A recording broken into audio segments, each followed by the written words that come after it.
Hey guys, what's up? Red Dragon here, and today we're going to finally take a look at the Izyaslav, the Tier 4 Russian destroyer. It's been a while since I posted one of the German cruisers or Russian destroyers. It's just one, again, life got hectic last week, and two, it's getting harder and longer in between each ship to unlock it and earn enough XP and all that. I have played a lot of games in the Izyaslav. So much, in fact, I actually have the Tier 5 Gnievny, I think that's how you say it, unlocked, and I'm starting to get a couple games in it, and it is, it's interesting. We'll discuss that when we get to it. But today, before I finally sell this ship and move on to bigger and better things, we'll look at the Izyaslav and show you a couple of replays of games I have had in it. So, let's pull up the modules, let's get all the information open and look and see what this ship is all about. So, much like the other Russian destroyers, it has 10,300 hit points, more than the other two equivalent destroyers at this tier.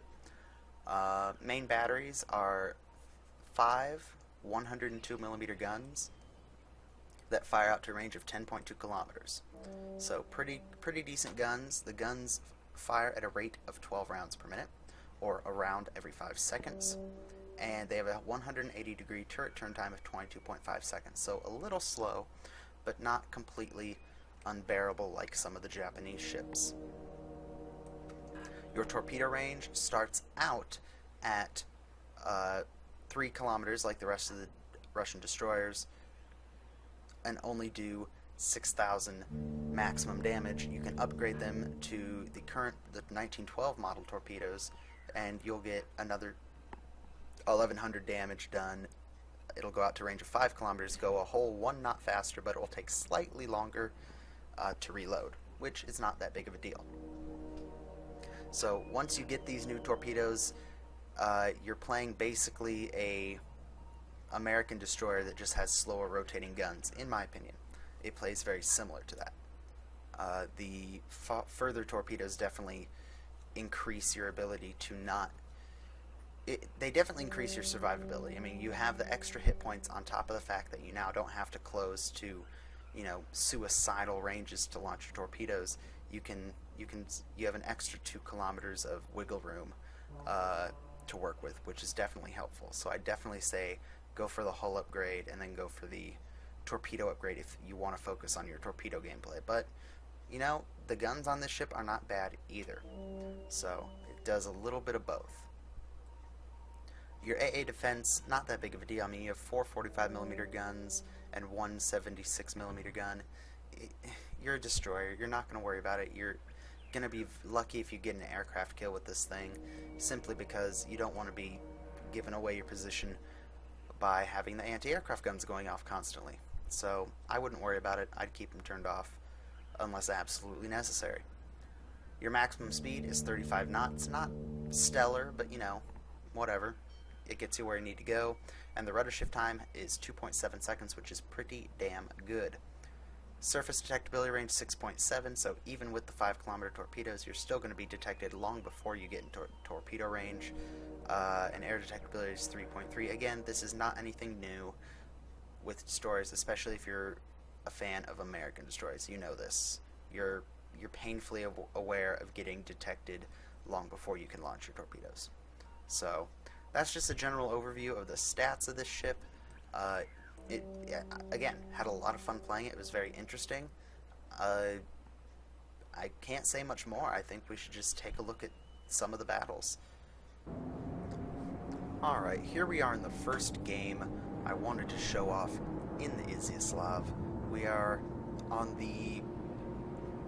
excuse me if I could speak words. We are on the Two Brothers map, and we're going to try to capture the D point and defend this side of the map.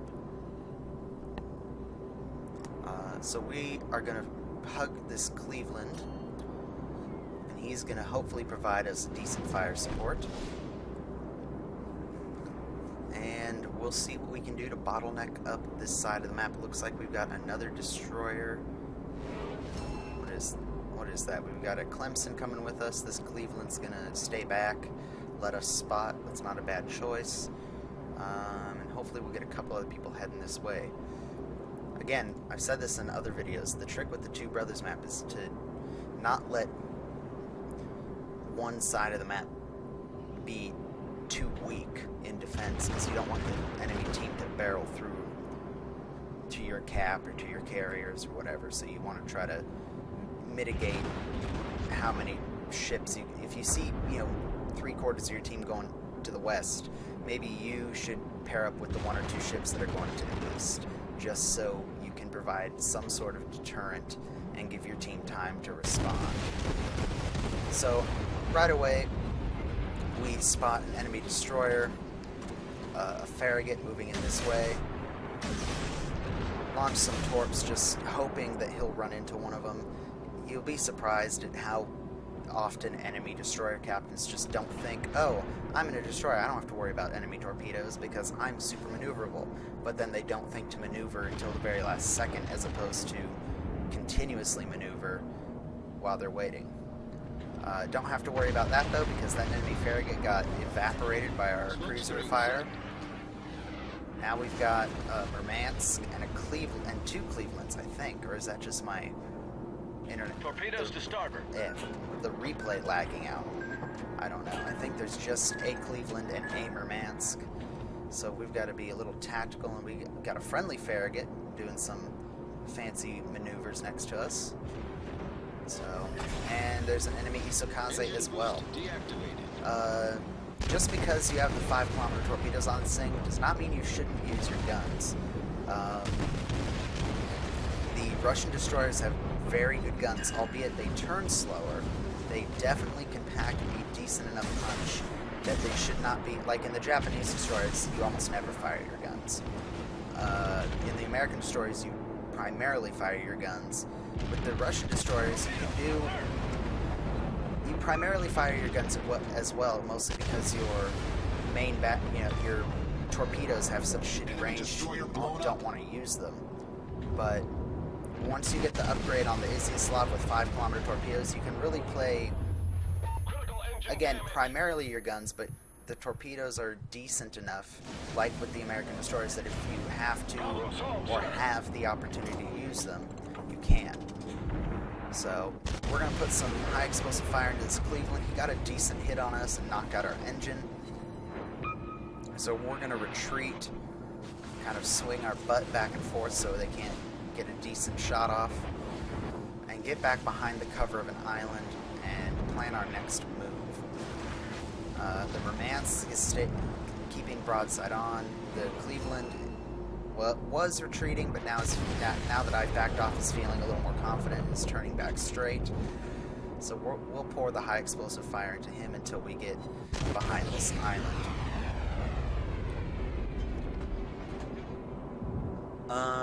While we're waiting for our next move, I will say, from the few games I've played in the Gnievny, its turret turn time when you first unlock it is 36 seconds, which is atrocious. That's almost as bad, if not worse, than some of the battleships in the game. So that's definitely one of the major things I noticed right away. And you get 4-kilometer torpedoes, so having really slow turning guns and really short range torpedoes is not a great thing. So I was really looking at what upgrades to get on it to help mitigate those two things. But that's for another video once I've played. I've only played, I think, 2 matches in it, so those are very early observations. I decided to pop back out from the island, launch some torpedoes at Cleveland, and again, swing my ship around, fire high explosive, just, get my share of damage in on this guy before our Cleveland ultimately, wrecks him. So,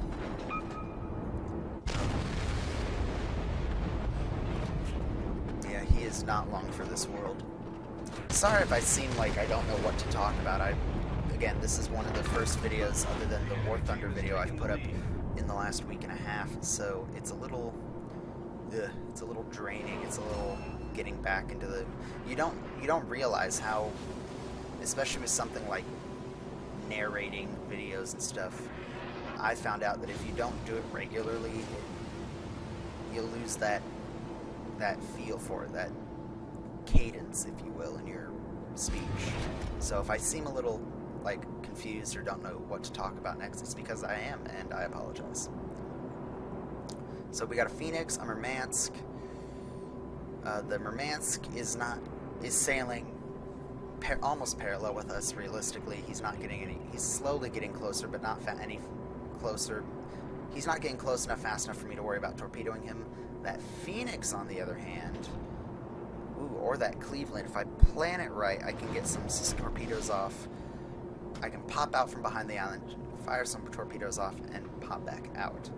I mean, pop back behind the island, and hopefully not take too much damage. So I think... I can't remember if I launched them at the Cleveland or the Phoenix. I think I launched them at the Cleveland, just because I would have to pop so far out to get at the Phoenix. And realistically, I probably should have gone around to the other side of the island. So, yeah. Probably could have planned that better, but I launched a pretty wide fan. I feel confident I'm going to hit at least one of those torpedoes on the Cleveland, just with the way they're dispersed out. But we did pop a smoke screen. We took some hits from the Cleveland, but we're able to get back behind the island. And hopefully our torpedoes will reload fast enough we can surprise this Phoenix as he pops around the corner of the island. Oh, there's one torpedo hit on the Cleveland. Good, good. Friendly launch to spread around the headland of the island for the Phoenix as well.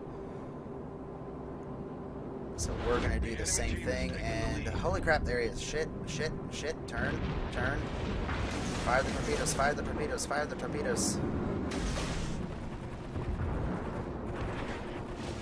There he is, haha. The replay lagged out, but I got him. Yeah, there was no way he was going to avoid those at that range. And the Cleveland takes us out. But the enemy team has taken the lead. We did our job at this end. We held them off for as long as we could. Based on the amount of ships that each team has left, I do believe we lose this one. But we will take a look at the screenshots I got here, and we'll determine that for sure. So yeah, looking here, we have a defeat, which, you know, it is what it is. You're gonna get some of those, but overall we only got 651 XP and 86,600 credits. I mean, not bad for a defeat. It could have been worse. We did get a devastating strike, 28 gun hits, 5 torpedo hits, 2 critical hits, 3 ships sunk, 2 fires, 5 floodings, 2 base defense, and we completed a daily mission. So not bad. On XP, we weren't top of the team, but we did pretty good. Our friendly Farragut and that friendly Cleveland went ham. We did sink the most ships on our team, so props to us. And as far as damage done, we did 10,000, almost 11,000 damage with high explosive shells, 3,000 with our fire set, 500 with flooding, just because, you know, by the time we did, either they repaired the flooding very quickly, or like that with that Phoenix, we just sunk them so quickly that, you know, not a big deal. So, and torpedo damage, we had 25,000. So, you know, 35, so I'm going to say 36, no, 39. Yeah, I'll say 39. 39-ish, 38-ish, somewhere in there. So, not a bad first game. Let's take a look at our second one. Alright guys, here we are in our second game in the Tier 4 Russian destroyer, the Izyaslav, on New Dawn. This game goes about the same, only it ends in a win. We are heading for C to get a quick cap. I normally head for B when I'm in destroyer, just because, you know, it's the center of the map and then I can kind of decide where to go from there. But I played a couple games where B just did not work out for me in the Izyaslav, so I decided to try something different, go to C, and then go from there. And besides, you always have some enemy battleships, enemy cruisers that decide to head down straight to C or straight to A anyway, and they're nice, big, juicy, slow-moving targets for the most part, whereas most of the enemy destroyers also go to B, where you have to, have a destroyer knife fight that you don't always win. So I'm heading to C. We've got, what do we have? Where'd they go? There. We got a Gnievny and a Phoenix coming with us, so they should provide some help. And I don't know what I'm doing here, like getting some cinematic shots. I can't remember. Anyway, I didn't mention this earlier, but we can fire 9 torpedoes from 3 triple launchers in centerline mounted tubes. So you have Japanese torpedo layout on a ship with powerful guns like an American destroyer, only they don't turn as quickly. So yeah, Russia is completely weird. So the Gnievny is in the cap. We're about to get in there as well.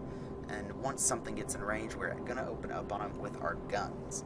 Because, again, the torpedoes, even though you can upgrade them to 5 kilometers, just like with the American destroyers, your guns are your strength.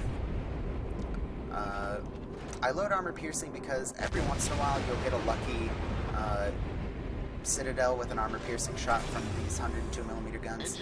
It's not often, but it's worth trying out every couple rounds, maybe alternating every couple shots. But for the most part, I should be firing high explosive, or I think I should be firing high explosive. I'm no expert. But hey, it's a cruiser, we're doing damage, and it's a Phoenix, which has a pretty decent sized Citadel. So why not? We'll fire armor piercing. Torpedoes to starboard. He launched torpedoes into the cap. We're not worried about him. So we've got an enemy Congo and an enemy Arkansas Beta. That Congo wants our booty. Oh, praise Jesus. Praise Iron Jesus. So, enemy fighters coming in. My anti-aircraft guns are on because I really don't care. I'm spotted anyway. Might as well help harass the enemy aircraft. Pop smoke to help disguise ourselves. That Phoenix probably isn't going to get the benefit of it, but our other friendly destroyer and the 2 cruisers coming up can use it as well. Or the cruiser and the battleship, I guess. Take shots at this Phoenix again with high explosive this time. We start a fire. Not bad. He's got torpedoes in the water, so we want to keep our eye on those. Torpedoes, Started direct another front. fire. I can't tell if he put the first one out, so nope, he's got 2 fires burning now. And yeah, he's not long for this world. He's got 2 destroyers and at least 1 cruiser, I think, shooting at him. Yep, there goes the other. There goes Nievny's. There go mine. And I think the Phoenix behind us is firing also. So yeah, he's gonna die right there to the Phoenix's fire. And now we've got an enemy Congo to play with. I just unlocked my Congo. Maybe if I have a good game, I'll put a video up of it. I really like it. It's a fun ship to play once you have it upgraded. Oh my goodness, what was that one on there? We were a ghost ship for a second. Anyway, so yeah, the Congo is a fun ship to play. I'll probably put a video up on it. Yeah. On this moment, though, we're going to torpedo a Congo because why not? It's fun. Get some high explosive, try to start a fire to make him foolishly repair before he takes torpedo hits. The Arkansas Beta is not a problem. He's way behind that island, so I have this Congo all to my onesie. Put some torpedoes, kind of vary him to the left, right, and center of the indicator just in case he decides to maneuver, which you never know. Every once in a while you'll get a battleship that does some fancy maneuvering and avoids your torpedoes even when they're fired at really close range. This enemy Clemson popped out of B to come say hello. We're going to put some high explosive fire into him. We knocked something out, which, hey, I'm not going to argue with. Those torpedoes look like they're golden. Looks like we're going to get at least 2 or 3 hits. 1, 2. Only 2? Only 2. Alright. 2's better than 0. We avoid battleship fire. I don't blame the battleship for firing his main guns at a destroyer. I'm guilty of it as well. I mean, sometimes it's the only way you're going to prevent that destroyer getting close enough to killing you. I mean, you've seen me do it I posted a video on the New York, not on the New York, I didn't review it like I do the Russian and German ships, but I played a pretty fun New York game about a week and a half ago, and I posted it up. If you haven't seen it, check it out, where I was just getting chased by enemy cruisers and destroyers, and I was able to fight them off. It was a lot of fun, but I was very lucky. RNGesus definitely helped me out. Get another torpedo hit and some flooding on the Congo again. Still putting the high explosive into him. We take a pretty significant hit from him, but we're able to repair it. He's got ships on all sides of him. Our torpedoes are up again, and at this kind of range, he just can't. He can't do anything about it. Friendly torpedoes coming in from that cruiser. He's getting just wrecked by primary and secondary gunfire, and he's sunk. Alright, well, we've vaporized the enemy on this side of the map. What to do? All forces, capture that area. I think I will capture B. Excellent idea, past self. So, yeah, we didn't get any ship kills, but we definitely did our part to help secure this side of the map and the C capture point. So we're going to steam up into B and hopefully get supported by these two cruisers, the Yubari and the St. Louis. We have another cruiser and destroyer way at the far east side of the map that look like they're going to go carrier hunting. So I hope I can get some fire support from these two guys next to me. Because looking at the ships I'm going to encounter, I've got a very low health Kuma, which I actually think gets killed by this Yubari, an Arkansas Beta that's been untouched, and a couple other enemy ships that I really don't want to take on alone. And the only other help I have over there is an a friendly battleship who's at pretty decent range, trying to protect our carrier. So I don't want to steam into B alone, because they have at least two more destroyers, and one of them is spotted over by the island to the west, but I don't know where the other one is, and I do not want to get... Oh, never mind, there he is. Attention, reporting the target position. Alright, so we're going to come into B. We've got a very low health Kuma that is going to get taken out very shortly. Actually, do I do it with one salvo, or does it take two? Nah, it takes more than one. So he's got me and a Yubari shooting at him. He's not going to last long. He's out of the fight pretty quickly. Any second now. There we go. Enemy cruiser foundered. That's our first actual kill of the game, even though we only did maybe 5% or less of the actual work to kill him. But hey, we gotta count something. So right now we've got two cruisers, a Königsberg and a St. Louis and a Wyoming and an Arkansas Beta, all kind of over in that direction. So I don't want to pop out quite yet. We'll sit here, wait to see where the battleships are going to go, whether they're going to steam right at me and try to kill me. And then this Minakaze pops up and I have to deal with him. So I get my engines back up, pop out from behind this island, and yeah. Oh god. Scrape my butt on the island, which I didn't want to do. So this is where it's going to get interesting, because I got a Minakaze charging me from the left. I've got a Wyoming at my front. Luckily his guns are not fixed on me. So I decide I'm going to use my torpedoes against the Wyoming, because they're going to be a lot more effective in that role. I wait for him to commit to his turn and fan them out, and then I focus my guns on the Minakaze. If I had done it the other way around and just fired some HE at the battleship and then launched torpedoes at the Minakaze, he can avoid them. He has the better chance of avoiding them, and my guns don't do as much damage to the battleship. So definitely use your torpedoes on bigger ships and then use your guns on smaller ships if you're stuck in this kind of situation. So we get five hits, 3 floodings on the Wyoming, and we're doing some significant high explosive damage to this Minakaze. One more salvo, and he is gone. Enemy So destroyer sunk. we have exactly 103 health and hit points left. Gonna turn around and try to get more torpedoes out on the Wyoming.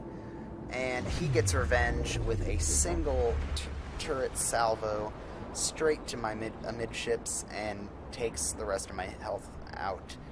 So, good job to the Wyoming player, but it was not meant to be that I lived to see the end of this match.